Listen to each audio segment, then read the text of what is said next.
So before we get started, what I would like to do is just invite everybody to get really present, feet on the ground. And last week we had Dr. Harvey Eckert, a chiropractor, on, who we talked all about posturing and how important that was for our body, mind, spirit, our digestion. And so I'd like you all to put your feet on the ground. And I know wherever you are, I'm barefoot, but just sit straight up and close your eyes just for a minute. And I'd like to invite you all just to take some shallow breaths, inhaling and exhaling through your nose, not in and out your mouth, but in and exhaling through your nose, because that really gets that oxygen to our brains. So feel the difference in and out the nose. Just shallow, beautiful, deep breaths. And I'm going to ask you a question. And I want, if you can think of the first thing that comes to your mind. What is the most positive thing that you can think of right now that happened to you today? And just sit there with that.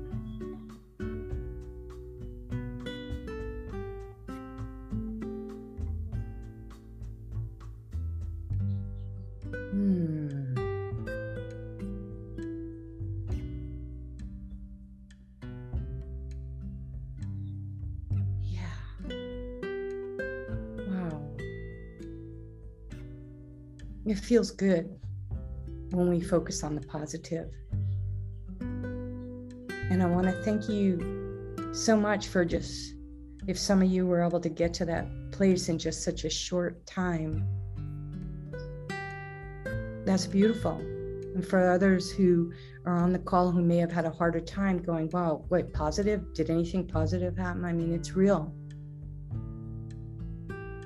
But little things like your cat's on your lap, or you saw the sun creep in through the window this morning, a bird chirping, a hug, looking at yourself and telling yourself, hey, I love you, it's gonna be okay.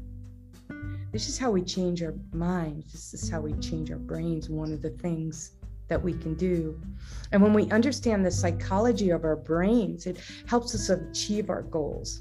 And so knowing we can focus on positivity, even in just a moment's time, we become more in control of our lives. The lives that most anybody would think to want to achieve is to be in this positive state of grace, of giving and loving and sharing.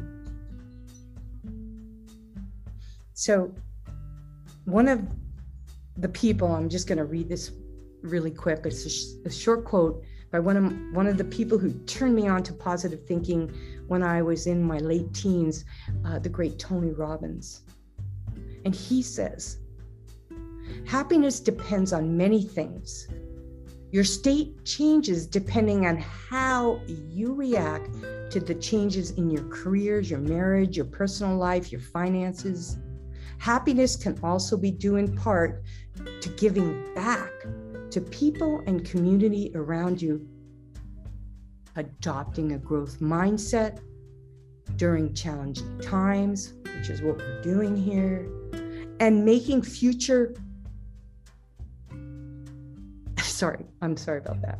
And just wanted to make sure I was on the right page. Figure out happiness and figuring out how that happiness cultivates it through a set of strategies and behaviors that anyone can practice. Let me read that again. A growth mindset during challenging times, and can figure out what changes the happiness by making those changes that cultivate it through a set of strategies and behaviors that anyone can practice. And that's what Dr. Melissa, she's going to give us so much of that juicy stuff today. With everything going on today, we could all use an extra strategies. I know I can. And lately, I've been doing a lot of thinking about the pandemic, the vaccines, the mixed messaging, the climate change. I've been thinking about so many things that sometimes my mind wants to pop. And when I get to that place, I breathe in and out my nose gently, and I come to center. And I'm sure a lot of you are feeling a lot of that same angst. And it's so reassuring. One of the most reassuring things to me, or a mantra that I focus on each and every day, if ever I'm feeling tilted or like, oh my God, how am I going to get out of this? I remember and I remind myself, and I remind you too, that there is nothing in nature, nothing that doesn't change in nature. And there is nothing constant. Nothing is constant in nature except change. So change is a good thing. And when we're stagnant, that's when our brains feel like they can't change. And I wish I could talk with every single person who's listening to this on the podcast or who's on YouTube replay even. And how have you tuned into all of these changes? I have turned into an extroverted hermit myself. I used to be out there in the restaurant business, in and out, jabbing there, blah, blah, blah, out in the public, out in the community, doing all these fundraisers, all this. And, you know, with COVID and everything, and becoming an author and a writer, it's like I've fallen into this new role, and I've changed into this extroverted hermit. It doesn't mean I won't change again, because I give myself permission to do that. So, you know, what have you done? What changes have you made? And I love that people are putting some things in the chat. So I'm going to ask you some questions, and go ahead. So how are you reaching out? Are you reaching out without going out? Are you making things happen without driving anywhere? Are you offering your services by finding alternative ways to connect with people? How are we connecting these days? Face to face, online? How are you connecting? It's a whole new relationship. Have you found a new normal that rocks your world? So I love being an extroverted hermit. I don't know about you. Maybe you could put in the chat where you think of yourself. Are you feeling introverted? Are you feeling sad? Are you feeling ashamed? Are you feeling like you're in the biggest transformation of your life, making changes? But one of the things that keeps me motivated, one of the things that really inspires me, is when I think about the children who are these young children. They've been born into wearing a mask and social distancing and all of the things that are going on. And I just wonder, like, how are these are the politicians of our future. These are the ER doctors of the future. These are the psychiatrists. These are the workforce of the future. And whether you have had an infant during this time, or you have a teenager during this time, or even just you and me, because we're transitioning, like I transitioned to an author during the pandemic, right? We're all transitioning. But when we think about this, and our children, like you and I, they desire to grow up in a world, a beautiful world where they can breathe the air, clean air, potable water, eat healthy food, where they can hug, where they can climb a tree, and where they have an abundance of opportunity, like most of you and I have had in our short lifetimes. We want the best for our children. I don't think there's anybody on this call right now who doesn't feel the same way. So, living like the future matters is really important for all of us. And living like the future matters, meaning tuning in to how we can change our minds, so we can change our brains, so we can have healthy bodies, so that we can help nurture this younger generation, so we can help nurture one another. And the world is craving you, and they're craving me, all of us, to come together.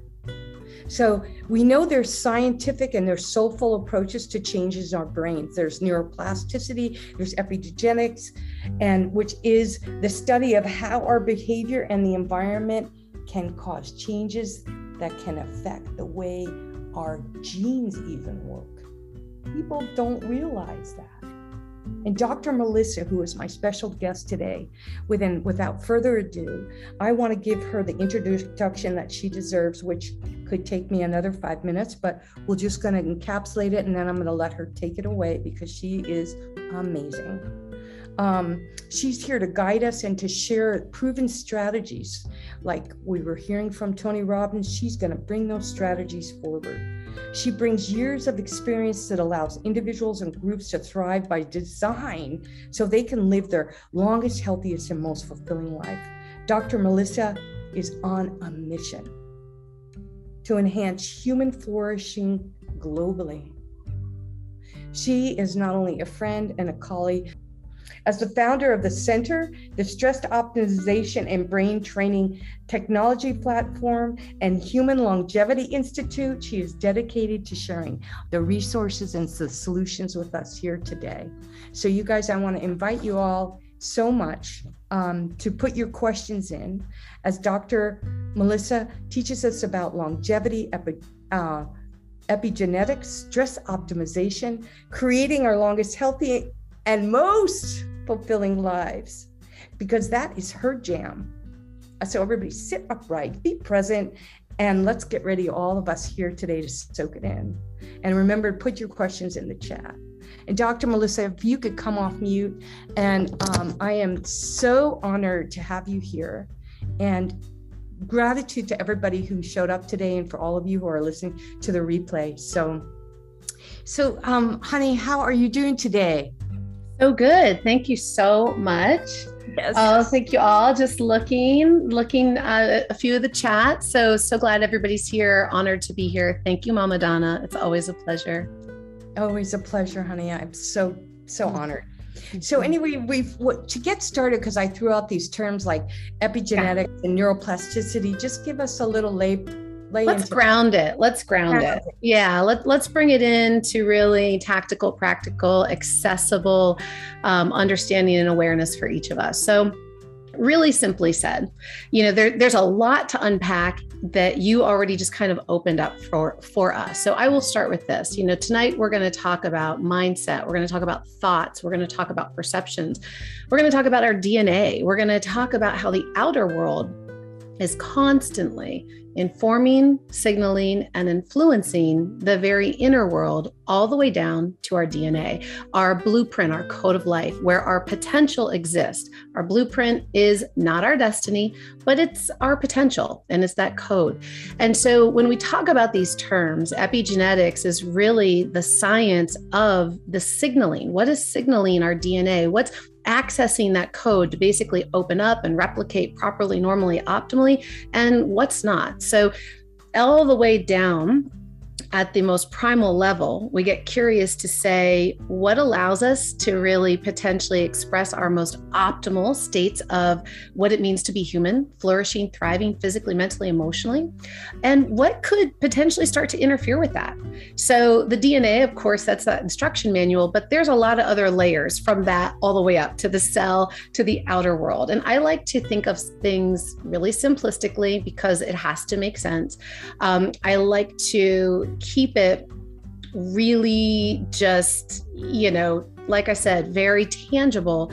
So if all of a sudden we can understand that there is a real life science that shows us the quality of the inputs from our life, from our environment, from our thoughts, our actions, the foods we're eating, the water we're drinking, the air we're breathing, the conversations we're having, the social media we're consuming, the relationships we're in, the products we put on our skin, the environments we choose to be in, live in, work in, play in, shop in, all of it.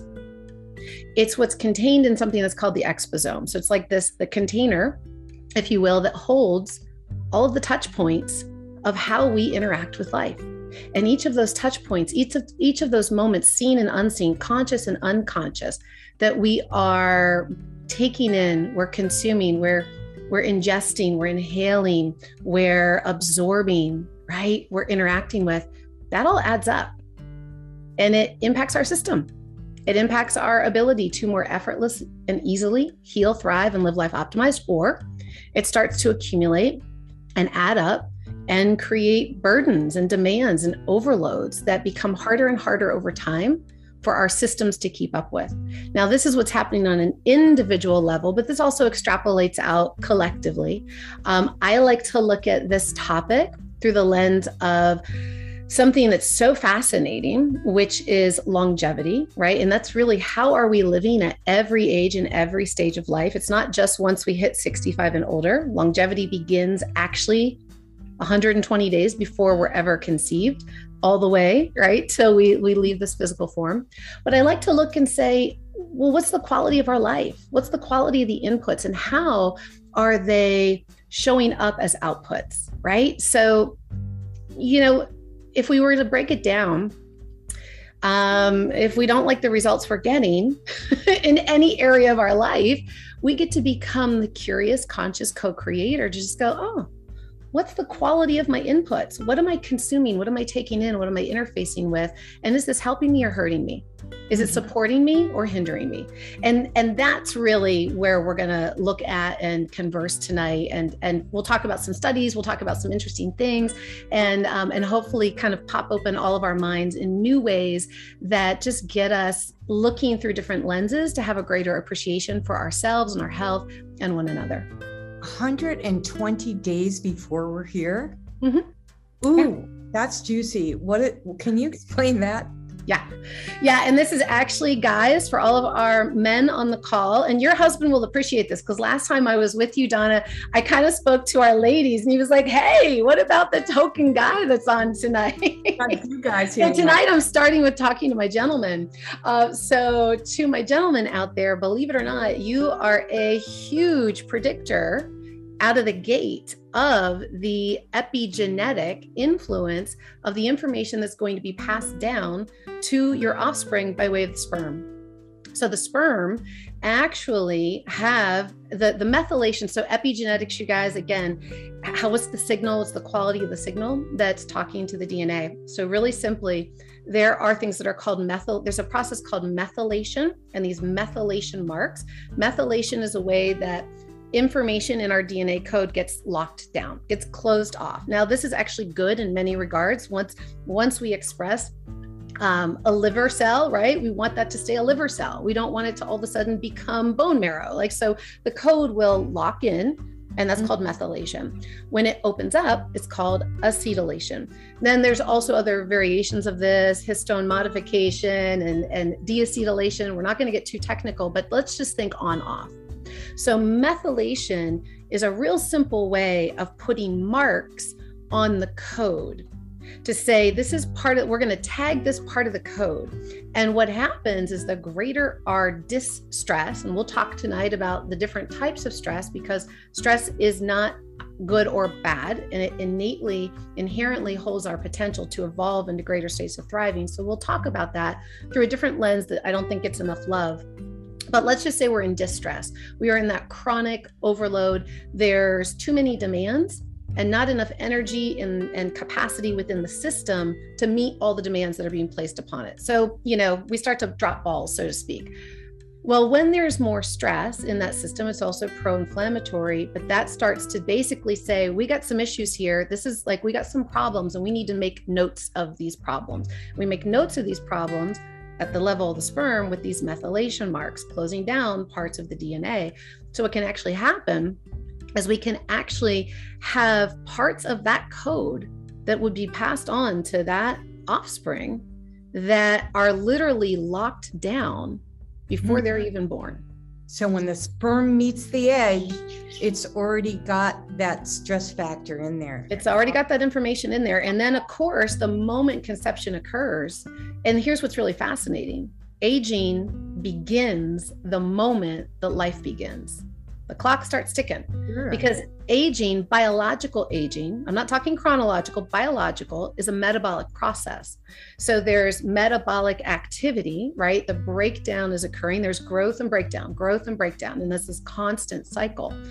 And so, yeah, it's really incredible that we can really set ourselves up. One of my dear friends, Dr.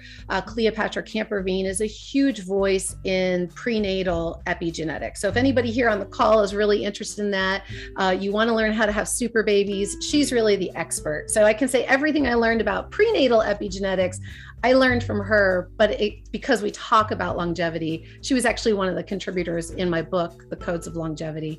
So we look at the entirety of that lifespan.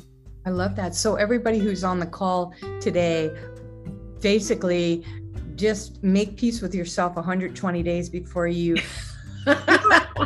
Okay. You know, it becomes kind of stressful, right? Because look, none of us knew that. Our parents didn't know that. You didn't know that before you had your kids. And all of a sudden we can go, oh crap, are we screwed? You're not. You're not. Okay, good. And this is, and I'll say this really quickly, but this is also the really empowering component.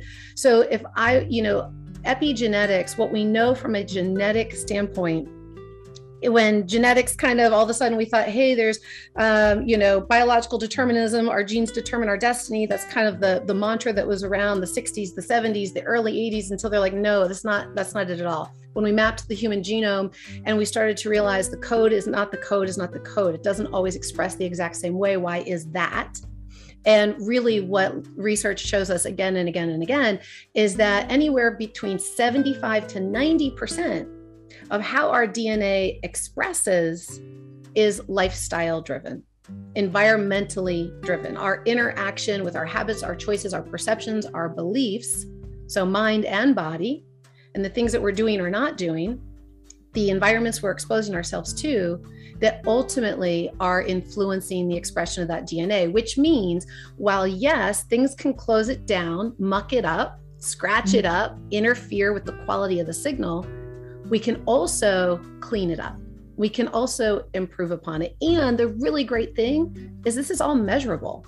We now have what are called biological clocks. They're epigenetic clocks that measure biological aging. They measure these methylation marks. So we can see where we are accelerating this inflammation, this kind of metabolic breakdown and chaos in our systems that, will lead to chronic disease and earlier mortality over time.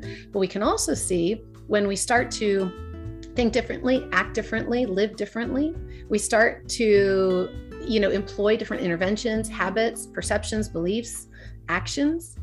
Then we go back and we retest and we can see, holy moly, yeah. I just aged in reverse 10 years. That is awesome. Because of those strategies and those lifestyle changes that we're talking about. But how that is so comforting, right? That's positivity in the ultimate, without even saying the word anti-aging. It's like, we can do this. That is the turn on of all turn ons right there. It's the 120 days beforehand. So anytime, like when we're thinking, I like this 120 days, that's 3 months, right? Well, 4 months before we're going to do anything, prepping ourselves. That's why it takes a long time to go on a detox or, to prepare ourselves for a trip mentally. It's kind of going to give you the outcome of what actually happens on that trip. Like not just in conception, but it's like, how do we stay in this positive mindset? And I think having that information you just gave me gives me, wow, there's nothing constant in nature except change. And I can change that mindset right now on this call today. Yeah. These things, 80%, 70, 80% is not DNA, and I'm responsible for the rest, like right here and now. Man, keep it going, Melissa. Tell us how to. Well, I know we want to dive into, and I think maybe we'll start here. We'll use this little segue. Super big congratulations. One of our friends here, BG, in the chat, his wife's pregnant. I felt like you did a great job 6 months before they conceived. That's so great. She's almost in her second trimester. So truly congratulations. That's so beautiful. So beautiful. Such an exciting time. So, hey, is there anything we can do to boost positive epigenetic expression for baby health aside from nutrition, sleep, etc.? So I'll just take a moment and we'll kind of start here, right? So one of the first places, because this is, I know, what Mama Donna wants to talk about tonight, and I also want to dive into this for BG. One of the first places I always start with any of my clients, and so I would encourage you, BG, for you and your wife to explore this, is what do you already perceive your current state of health, happiness, vitality, thriving, right? Capacity to be parents. And there's several questions I just asked you there. So ask each one individually, but how do you currently perceive? How do you currently perceive your health, her health? How do you currently perceive her pregnancy? How do you currently perceive the environment that you guys are in, the home that you've set up together? And so these are just things you are subjectively rating for yourself. How do you perceive the quality of your nutrition, the quality of your sleep, right? The quality of your stressors that are coming in. How do you perceive that you're highly stressed, somewhat stressed, not really stressed? So first and foremost, for any of us, we always want to get the finger on our own pulse. What do I already notice, believe, perceive about my current situation, my current capacity, where I'm at right now? And this matters because how we view the world will dictate how we experience the world. And we know this to be true again and again and again through the research. And so now let's take a minute and talk about our psychology, our perceptions, our beliefs are constantly, they're a signal. Okay, so we go back to epigenetics. They are a signal. They are constantly informing our physiology. So what I say all the time is our psychology is informing our physiology and vice versa. So mind, body, body, mind. They are not separate from, they are connected, intertwined. We are one ginormous, beautiful, complex system, not pieces and parts. And so it's important to know that obviously, your beautiful baby is taking in everything right now. And I think if I were to start with one thing, and this in and of itself can be a whole conversation. And so BG, I'll make sure you guys have my information if you want to reach out and even just, have a little chat offline. But here's something I would have all of us really think about is that, Donna, you started us tonight with kind of a centering, and you asked people to think about a positive moment from their day, to be able to kind of access that state, to re-tap into just that moment, no matter how small or large. And what's really great about that is that we're accessing a state, an emotional state. Now, emotions also drive physiology, right? They regulate and they're dealing with hormones and neurotransmitters, kind of these signaling molecules throughout. And so why am I going back to that? When we are pregnant, all of a sudden, I lost Mama Donna. I hope she's coming back. So BG, for everybody else, this is for us. We're going to keep it rolling. But what becomes really important, I'm not saying that your wife and you have to be in a happy state all the time, but it's about understanding every emotion has a frequency, has a vibration, right? Happiness and love are some of the most powerful frequencies and vibrations. And one of the things that you could do, and the two of you could do together on a regular daily evening basis, is a simple coherence exercise. So coherence is going to already kind of align and attune you with the brain, the breath, the heart, the frequency, the energy of really love, if you will. So you become really intentionally connected, tapping into kind of that state of consciousness. And that's going to have an effect on your wife's entire system. You and your wife together will have we all create a coherence with one another. So believe it or not, even though we're in this virtual Zoom, we all right now have a coherence, which is kind of why Mama Donna wanted us to sync up before we started, just to kind of all match in a similar resonance of just having a shared positive experience or touch point. So I would have you check in with your perception, kind of notice like, where am I at versus where I think we should be? So are you guys eating the way you think you should be? Do you perceive you're eating well? Or do you think like, well, we're okay? So any of the places that you think like, well, I'd say we're okay. Then my question to you would be, what, if anything, do you think you should be doing in addition or differently? So here's the difference. Here's the big thing, you guys. This is for all of us. And this is whether we're pregnant, whether we are dealing with a health issue, whether we are wanting to change a relationship, we're going after a new goal, we want to create greater wealth. It's the same structure. First, check in with your own perceptions, beliefs about the thing. Then simply say, okay, so this is what I believe to be true about me right now. Is this where I want to be? Is this a total match? If it's not, what, if anything, do I think I need or want or should maybe be doing more or less of? Now, before you ever engage somebody like myself, you checking in with your own innate wisdom and intelligence, you're going to already know immediately, like, you know what? I'm I'm staying up late and I'm kind of disrupting her sleep. And even though like I'm letting her get to bed early and I kind of want some of my me time because the baby's going to be here in a couple of months, I'm going to play a few video games before bed, whatever, check my email, watch my show. If that's somehow causing even the slightest disruption, then you might be going, maybe I need to get to bed earlier too. Maybe I need to start to get in sync. So maybe she doesn't need to do anything. Maybe there's something you could be doing. Okay, so now I know I'm taking a lot of this call. We can have more conversation offline because I'm trying to give a big framework that becomes really personal for each individual. But hopefully everybody here, if you are in a place right now, if you've been struggling with any level of something that brings discomfort, that feels a little overloading, a little triggering, then it's really great to turn the mirror on yourself and go, that's really interesting. Why am I being kind of triggered about this? What do I perceive? What do I believe about this? And so we always want to first meet ourselves in the moment, not to judge ourselves, not to make any judgment, but to simply first become aware. Because sometimes we are uncomfortable, we are triggered, we're doing things that we're not fully aware of. And the moment we gain awareness, we also gain greater clarity that oftentimes opens up insight into the very next thing that is best for us. Does that make sense? I loved everything you just said. And Brian, I can't believe I didn't know you were pregnant anyway. I am so excited. Party. But party we'll have the right kind of party. There's just a couple things that you triggered for me in such a positive way, Dr. Melissa, that I would like to share with all of us right now, especially Brian. Like when I was pregnant, my husband, Kevin, who is the best daddy, grandpa, of course, I mean, we shared the pregnancy and you've heard of like, sympathy pregnancy, like I gained 40 pounds. Well, he gained 15, right? And we were so connected and he was so into this baby.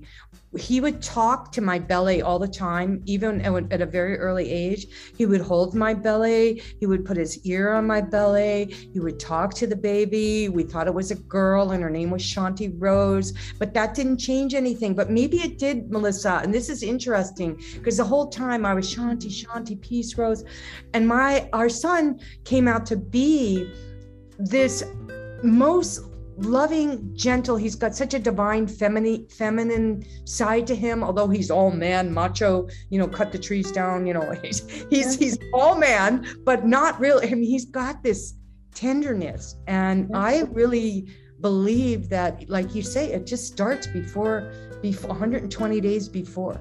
And I really love thinking that. And so even right now, taking it beyond just the baby, birthing everything. Like I'm birthing these new culinary classes. You're birthing a new program. Somebody else is birthing a new business, or a new grandchild is coming into the world. We can apply everything you're sharing with us right here and now, realizing that power of thought, that power of being willing to bring that positivity, bring that positive energy forward. Yeah, absolutely. And I think something that I really, really, really want to share with everybody tonight is, and I actually took a couple of notes. I was looking at a few studies I wanted to share, is the word perception. And I really want to intentionally bring our awareness to the word perception, because we often think like I should feel, I want to feel, I need to feel positive a certain way. And that's beautiful, right? Like that guides us. And it's like, yes. And yet, look, we've all had times where it's not easy. We want to feel one way, yet we're not. And then that can also become a point of distress, because then we start to be like, well, I should. So why am I? What's wrong with me? What's going on? Then we start to be hard on ourselves. We're not practicing grace and kindness, right? And compassion and empathy. And we become our own, our own worst critic, and like we're trying to just push it. Come on, get through this. And it's really interesting when we shift to say, okay, instead of needing to feel or be any kind of way, let me just give myself permission to first and foremost get so curious about me, who I am, how I've gotten here, where I'm going. And so this word perception, how do we perceive things? Now, until we start to actually ask ourselves that, we're not consciously aware, because our perceptions, how we view things, good, bad, happening for us, happening to us, like that kind of frame of reference, growth versus fixed mindset, something that you mentioned in the beginning. These are not things that we set out to go. We could say, I want to be a growth mindset, but I'm a fixed mindset. Why am I so pessimistic? I want to be optimistic. A lot of this stuff was unconsciously, right? Kind of programmed, nurtured, told, taught in as we were in those very early development years. So our perceptions and our beliefs have been shaped by our culture, by our parents, by our teachers, by our churches, right? By our media. And so it's in there. So like, it is what it is, right? And so the moment, however, that we go, okay, cool. Like maybe it's not cool, but instead of just assuming that I know or I don't know, let me question what I really believe to be true about X, Y, or Z. And where did that belief come from? Why do I look at things that way? Do I like the way I look at it? Do I like that? Does it serve me? Does it feel good? Do I feel energized, uplifted, empowered, like healthy, whole, full, vibrant, and vital, connected because of that? Or do I feel the way that I'm thinking about this, believing, engaging with this? Do I somehow feel, even though it gets me going, it revs me up, but do I feel like I'm fighting up an uphill battle? Do I feel like I'm pushing against things, resisting against things? Do I feel like I'm the one doing all the work and nobody else is helping? Like it's me, and I'm push. If I'm pushing, resisting, trying, and even if it comes from a great place, where did this belief come from? Is it mine? Is this serving me? Because at the end of all of it, I feel kind of tuckered out. I'm feeling like, holy moly. And here's the deal, gang.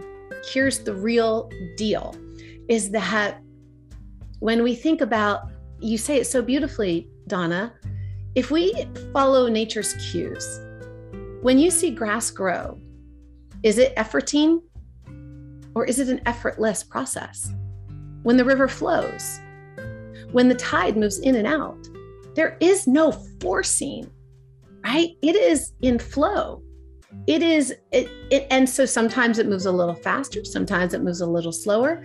The pacing, the timing is always exactly as it should be. We humans get in our own way. We start to put expectations, we start to put timestamps, and we have all of these kind of preconceived notions. So perception is, how are we viewing things? Okay. So before I go into a little bit, I've got some really, really interesting studies. Donna, I don't know if you have anything you want to say to that, or if there's any questions around just like this kind of concept before we dive a little deeper. I just would like to jump in. That was so epic, because what we resist, we persist, right? Mm-hmm. And what we resist persists. That's, the waves are going to ebb and they're going to flow. We ride them or we drown in them. Yes. So it's a choice, and it's a perception, and it's a choice we get to make. And just something that really triggered me, and if you guys all read my most recent article in the newsletter this week, I talk about one of the perceptions and one of the most pinnacle things that actually changed my mind, which has changed my brain, is my language. Mm-hmm. And when we choose, instead of needing, wanting, have to, got to, should, we all stop shoulding on ourselves, and we start to choose. It's our choice to change.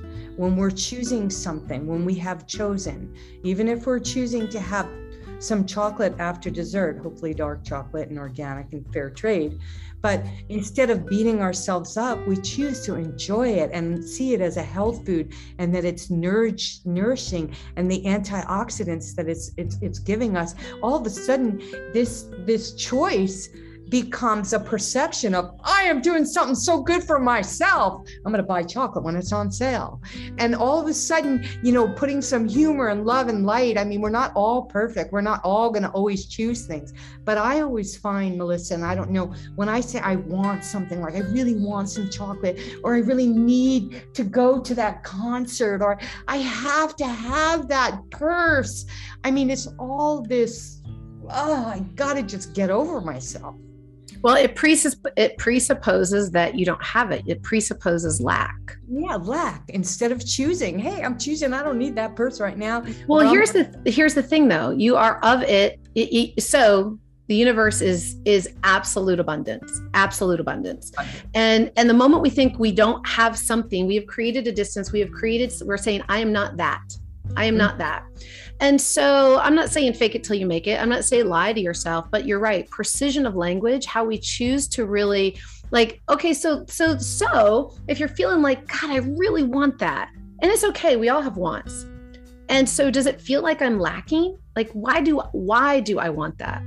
What do I feel like that's going to give to me? And this is really where it all goes. So let me ask you this, Donna, if you'll play along for a moment. So on the days that you want, when you used to use those words, and we're going to go with this example. So in the past, when you would hear yourself say like, oh, I really want some chocolate. Okay. Or I want the purse. Why do you want the thing? So let's specifically talk to chocolate because you had like quite a lovely response to that. So would you say I want it when you kind of felt like, man, why am I saying that I got it? Like, why did you want the chocolate? Well, if it was the old Donna before I chose to change, Yep. I'd want that chocolate to help me get through the day because I'd feel burned out and tired instead of really choosing to just take a rest and maybe eat an apple, but it was a quick fix like a drug. Okay, so I'm going to ask you just a couple more fast questions. One thing about that though, this is really about addiction. Like when you're wanting and needing and having to and getting to, you like, it becomes this compulsive impulse, in. And when I chose to change that and really address and look at the root cause of what was going on, I realized that I had a choice to be fat, sick, and nearly dead, or I had a choice to change how I looked at things. Lost 60 pounds, totally changed my attitude by not wanting, needing, having to, and stop shitting on myself. And I want to first celebrate you for that. I think that's really, really inspiring and beautiful. And it's a very human thing. Like we do perceive life as outside of us. Mm-hmm. And so there's always this distance and this thing that's like, well, I want that. And that isn't me. And that's a thing. And I have a certain perception that if I have that, then X is going to equal Y. So we all are driven by, there's a reason why we do the things we do, why we want the things we want. And so if we first quit judging ourselves for wanting and just acknowledge like, okay, I want this thing, yet why? And you basically did this. This is kind of what you were just sharing with us. You took a different approach. You started to look at it differently. And so we want to shift our perspective and our lens and just get curious and go, well, why do I want that? What is it that gives me? What is it that I think it's going to give me? What do I think it's going to do for me? And why do I think I need that? And so, because here's the deal, when we come from a place, a mindset on any level of thinking like, I don't have, and I just need that thing to make this part of me better, to make my life better, to make the whatever, like it's outside of me and I need the thing, then again, that's really revealing to us that there's a space that we're trying to fill.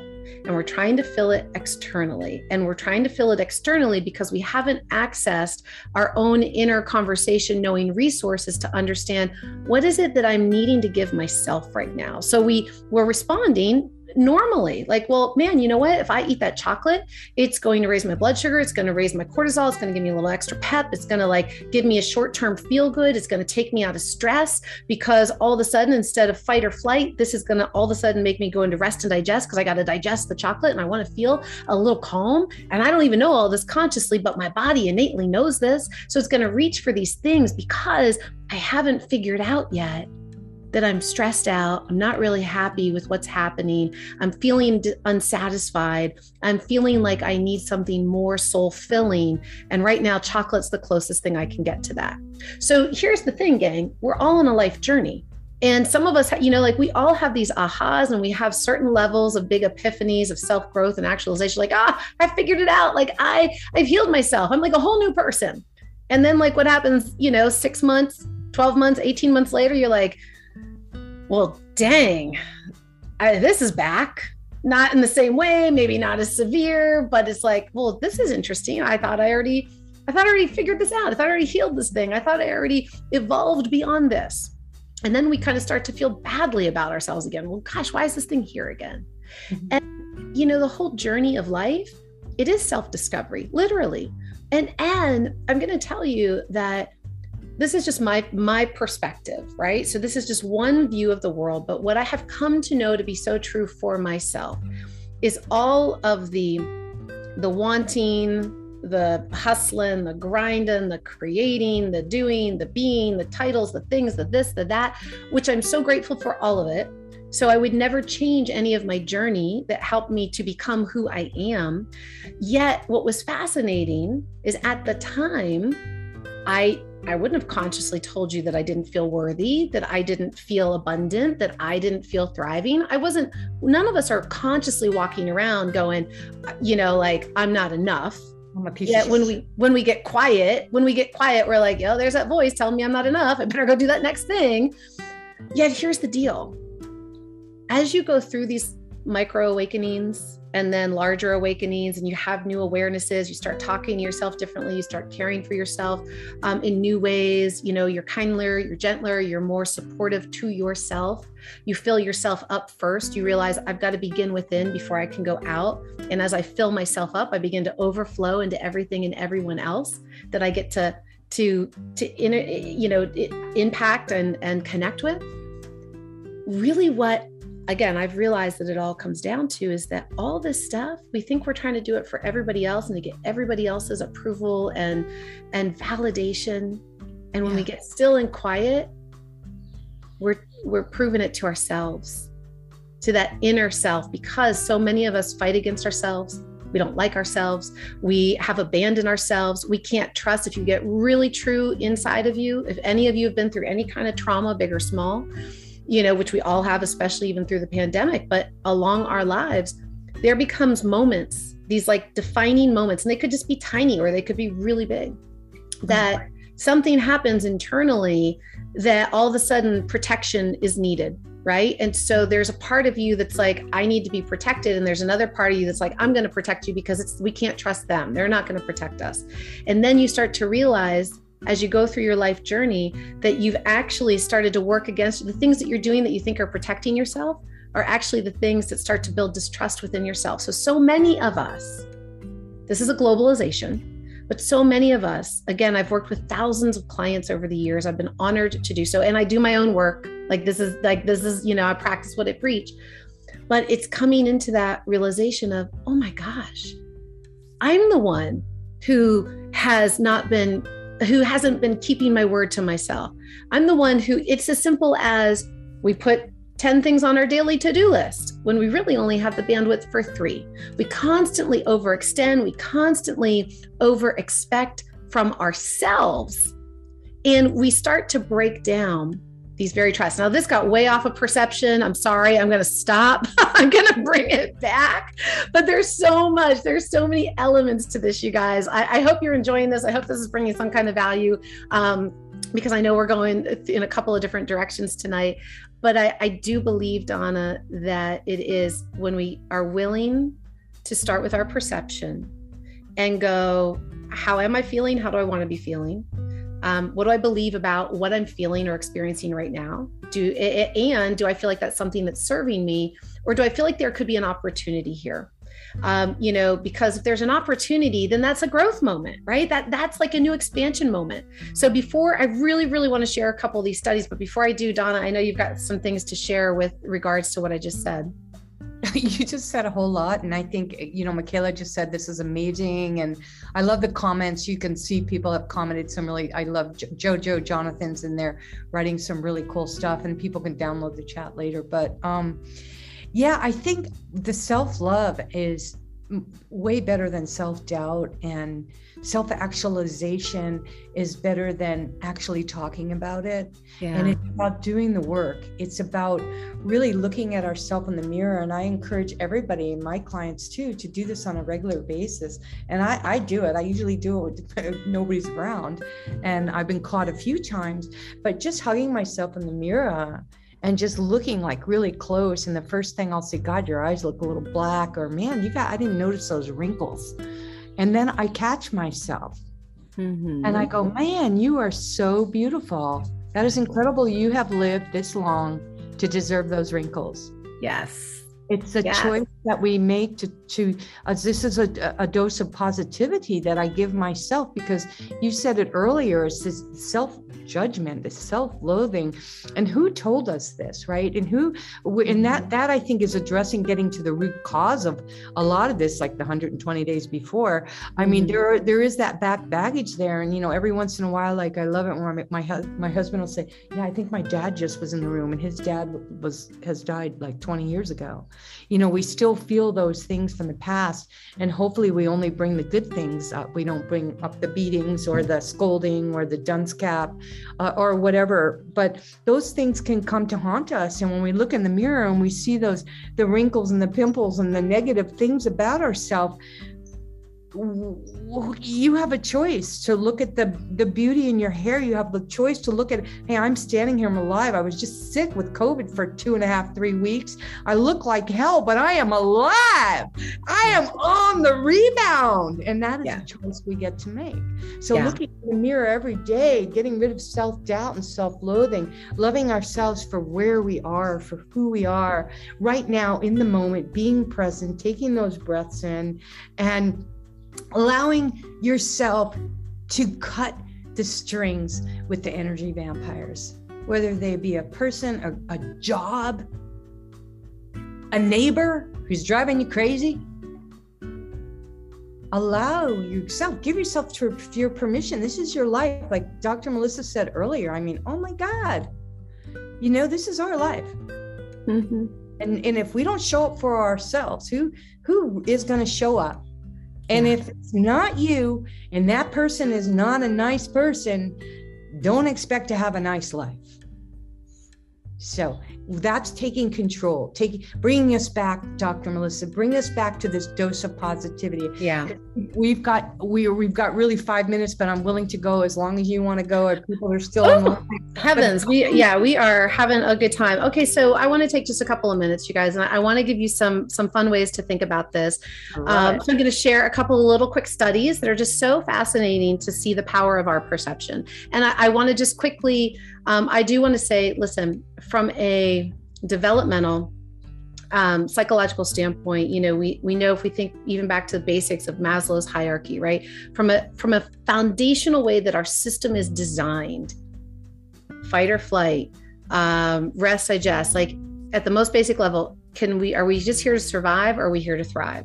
Now, we are biologically designed to evolve forward into new states, like to go out, to respond to demands, to, recognize it, respond to it, come back, recover, create resilience that allows us to have more capacity, more adaptability, more life, more potential. So evolutionarily speaking, we are here to flourish. We are here to keep growing, to keep expanding our own intelligence, abilities, et cetera, et cetera. Now, what counters that is, of course, the moment that primitive primal action, that fight or flight, that distress, there's too much, like I feel like there is a threat and I'm in danger. So here's the deal. Things come up, we do all get triggered, whether it's consciously or unconsciously. And in a moment, we can be reactive and not have any idea why. And then we can get frustrated with ourselves of, oh man, I'm so ticked off again, or why is this happening again, or whatever, right? So the only thing I want to say to you there, here's the simple recipe. Wherever you're at in your journey, we're always going to evolve into new levels. And each level is going to have a new perspective and a new awareness set that comes with it. It's like our field of vision gets bigger and bigger. We can see more, we can understand more, it's building upon it. But in the beginning, when we're just kind of starting this journey of really coming into new states of self-love, acceptance, worth, growth, like going, yeah, you know what? I am here to thrive. I am here to flourish. I am here to be my healthiest, happiest, most fulfilled self. And that me isn't the angry, resentful, judgmental, blaming, self-righteous. Like that's not this. So I'm at a crossroads. I can keep doing this and there's nothing wrong with it. Or if I really want this, then it's going to require me to become really good at noticing when I'm not this, when I'm not my healthiest, my happiest, when I'm making choices that are not supporting my energy, my vitality, my health, my happiness, my fulfillment. When am I saying yes to things that trigger the resent, the righteous, the frustration, the agitation, the blah, blah, blah, the whatever, okay, the anxiousness. And it's not to get upset with self, it's just go, oh, So we have to first get good at understanding this little toggle game. And I just say this, do more of what's aligned with who you most desire and how you most want to show up for yourself, the person you want to be, not who you think others need you to be. Who do you want to be? And in this moment now, and guess what? When you check back in with this in a month, in a year from now, it's going to expand and evolve and be slightly different. We're not here to be static. It's all change. And so change requires, like, we're constantly going to be surveying the scene. And we already, the brain naturally sorts for differences. Is there a potential threat? So we're going to be really good at being able to notice the things that disrupt us, that overwhelm us, that overload us, that just don't feel good. That doesn't mean we have to stay there. We don't have to stay in that. We can just simply observe it and go, cool. I'm like getting really good at noticing the stuff that's triggering me and disrupting me. So now I'm at choice. As I become aware, then I simply get to be at choice. And you can move as fast or as slow as you want to go. We can take little baby steps, and every little baby step, every time you notice, and then you choose something that aligns with your happiest, healthiest, most fulfilled version of you in the moment now, then actually acknowledge that and celebrate that. Hell yes. I just did this. I just said no. I just said no to this thing I would have always said yes to. And then I would have felt resentful and like, but I said no. High five, self. Yes. So that's going to give you a hit of dopamine. The dopamine is the reward neurotransmitter, and it's going to say, keep on going, keep on going. And every time you become aware and you make a new choice, and it's a choice that aligns with the true, authentic, amazing, miraculous you. And you become more and more conscious and more confident and more unwavering. This is who I am. This is who I was born to be. This is who I am claiming myself to be. And I'm no longer willing to compromise me. I'm no longer willing to compromise my happiness, my joy, my love, my fullness, because when I fill myself up, then I can overflow into everybody else. So I'm going to get so super good at filling myself up. Selfish is selfless. And so then every time we do, we acknowledge, we celebrate, we reward ourselves through the acknowledgement, and then we keep getting better and better and better, and that creates that positive momentum and self-growth. It just gets effortless and easy and enjoyable. And all the things that used to set us off and used to take us down like these crazy rabbit holes, they just don't anymore. And you know what then happens?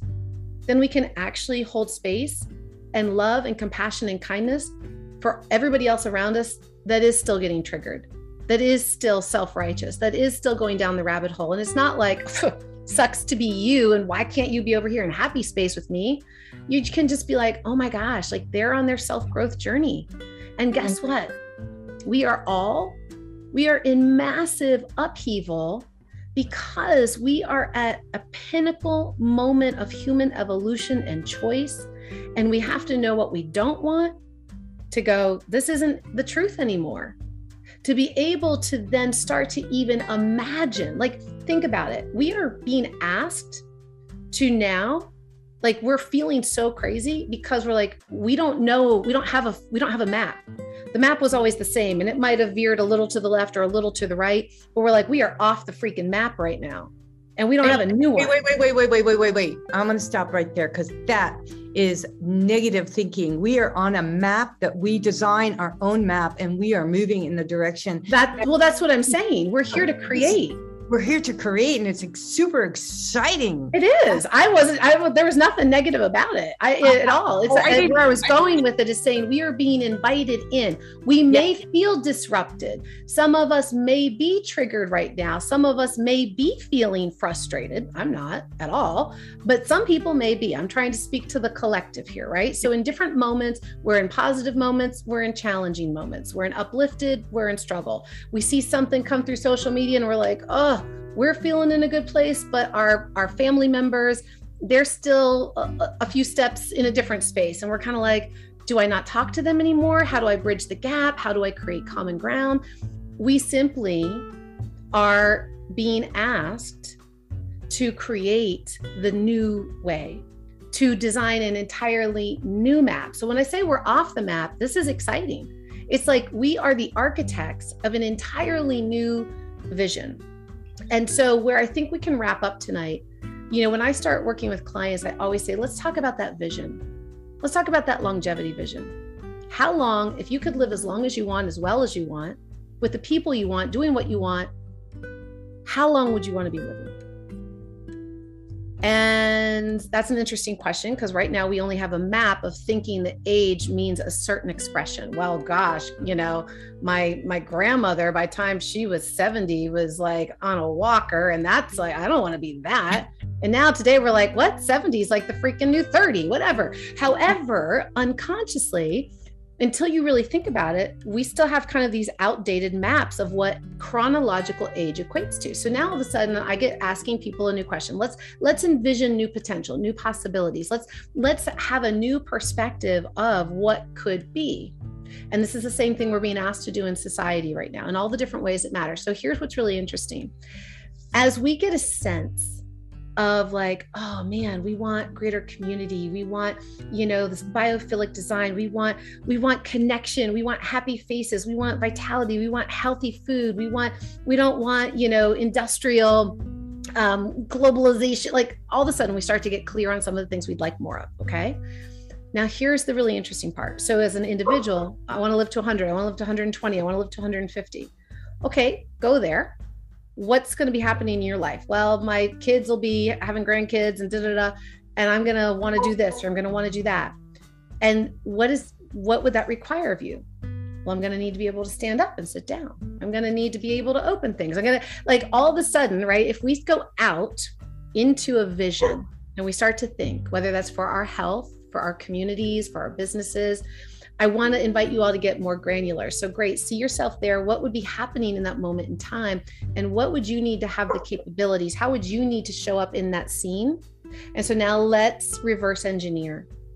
Let's reverse and go, well, if you need to be standing up, sitting down, opening things, closing things, lifting up toddlers when you're 100, then how do we need to strengthen the body and the mind now in our 40s, in our 50s, in our 60s, to effortlessly still be able to maneuver life at 100. And so when we set a vision, it gets exciting to go way out, but then we want to reverse it. We want to bring it into little steps in the here and now. And so I think the real call to action is we can get excited. And then what can we do for ourselves in this moment? And so I'm going to wrap with this understanding of perception. So I think, here's something I would encourage all of you to ask yourself what you think about stress. Stress typically is something we perceive as bad, not good, too much of it. There's a lot of stress in the world. So there was this really fantastic study with Navy SEALs. There's a lot of studies, by the way, on what's called cognitive reappraisal, how we interpret stress.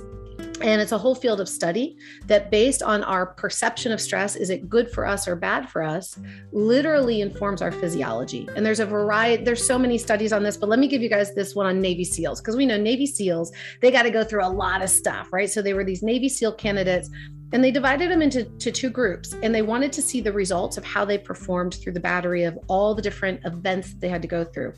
So the one group had a mindset that stress is enhancing, and the other had the mindset, the perception that stress is debilitating.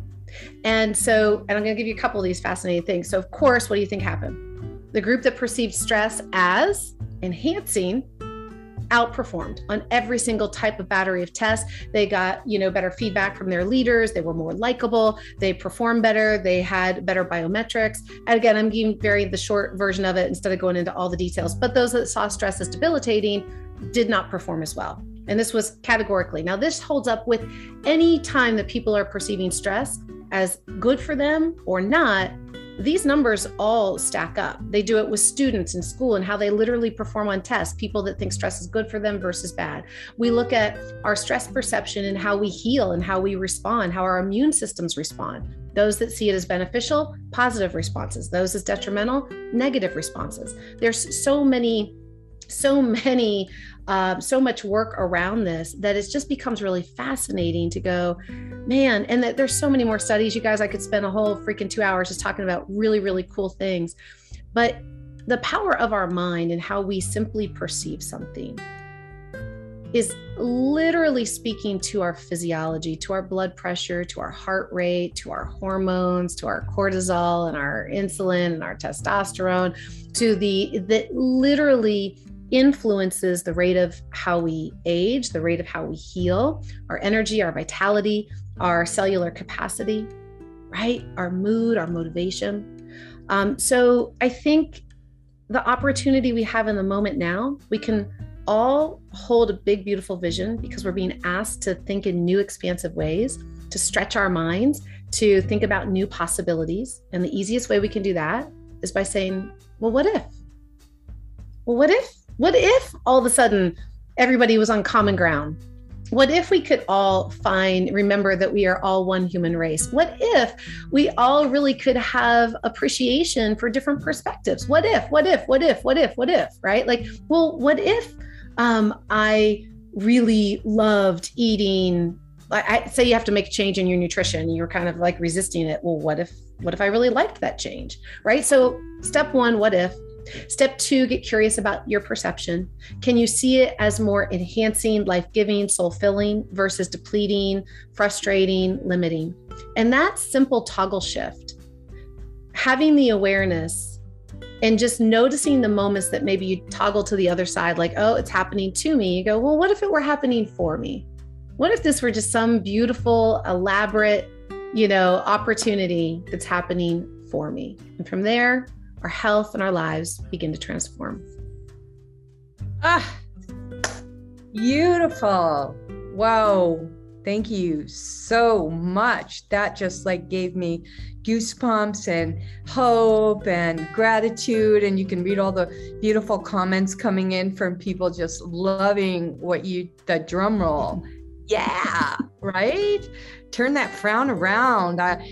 Turn that stress upside down and make it exciting. I look at stress like I'm a kind of a stress monkey, and I look at it like, whoa, this is an opportunity. It's that adrenaline rush. Yeah, we're gonna make it happen, And it's so good. I love that study. I really love that you brought that forward and what you delivered after that. And Sadie, my dog, she's agreeing.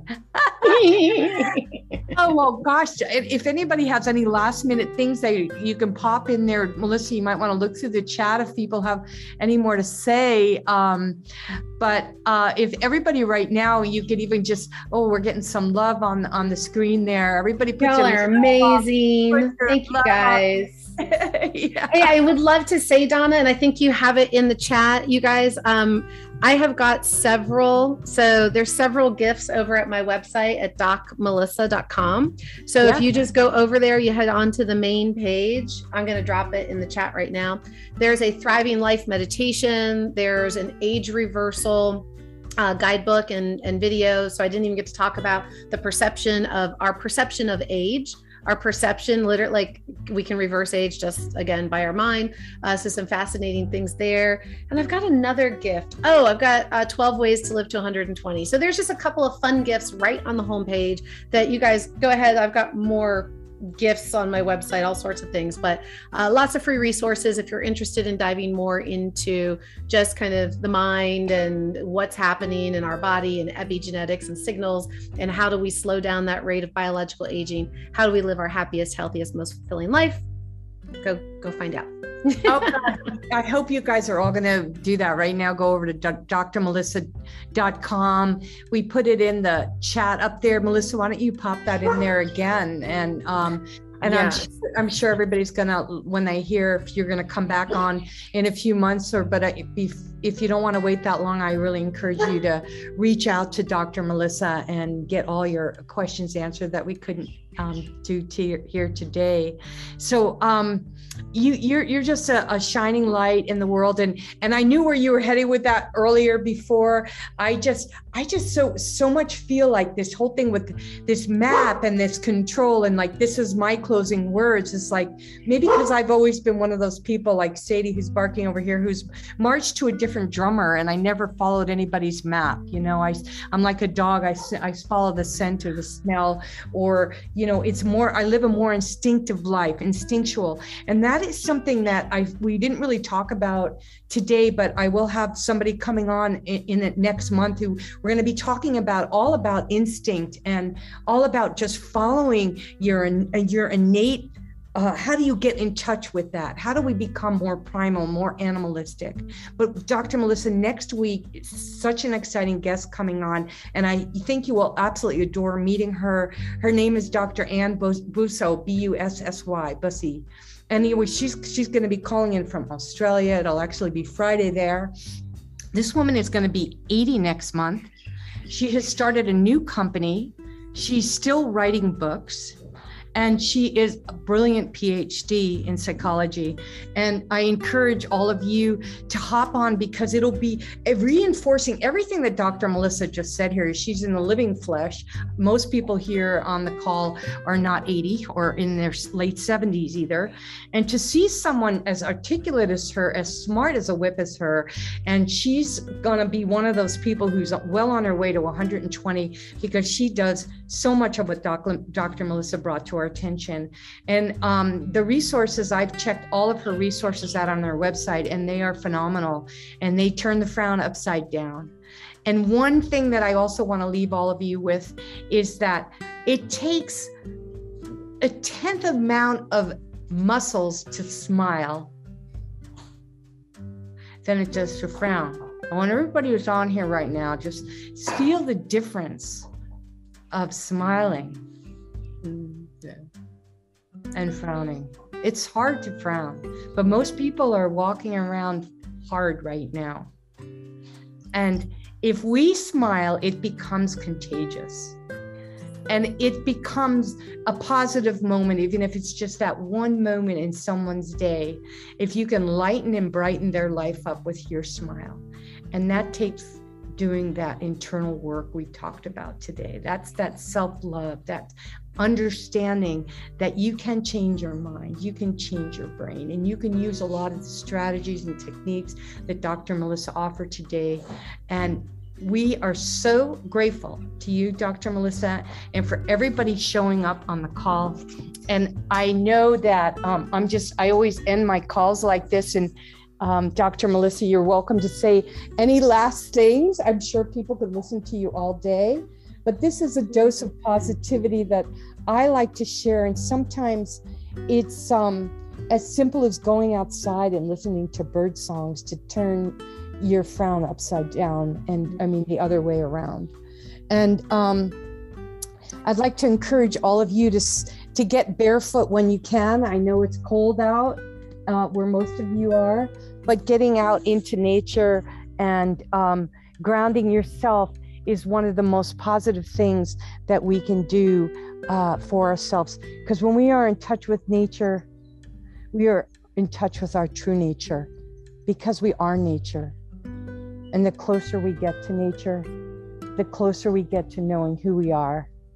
And that brings us full circle to how we have our own maps to follow, our own lives, our own roads to travel. The more positivity we have in the world, the faster it will heal. And the more positivity you put out every day, the better you will feel. So with that said, I'm gonna look in the chat and see if anybody has anything else to say besides thank you and love, and sending so much love to Dr. Melissa. Tell to you too.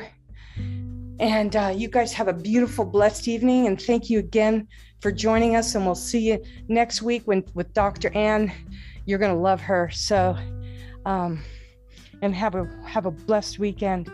And remember to smile, smile, smile, smile. Many, many blessings to y'all. And we'll see you in the Facebook group and next Tuesday. Aloha.